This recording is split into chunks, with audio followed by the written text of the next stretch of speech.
بے شک اللہ نے اپنے پیغمبر کو سچا اور صحیح خواب دکھایا تھا کہ تم انشاءاللہ مسجد حرام میں اپنے سر منڈوا کر یا اپنے بال ترشوا کر امن و امان سے داخل ہوگے اور کسی طرح کا خوف نہ کرو گے۔ جو بات تم نہیں جانتے تھے اللہ کو معلوم تھی، سو اس نے اس سے پہلے ہی جلد ایک فتح عطا فرمائی۔ وہی تو ہے جس نے اپنے پیغمبر کو ہدایت کی کتاب اور دین حق دے کر بھیجا تاکہ اس کو تمام دینوں پر غالب کرے، اور حق ثابت کرنے کے لیے اللہ ہی کافی ہے۔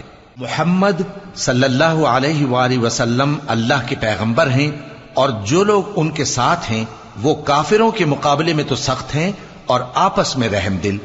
اے دیکھنے والے، تو ان کو دیکھتا ہے کہ اللہ کے آگے جھکے ہوئے سر بسجود ہیں اور اللہ کا فضل اور اس کی خوشنودی طلب کر رہے ہیں۔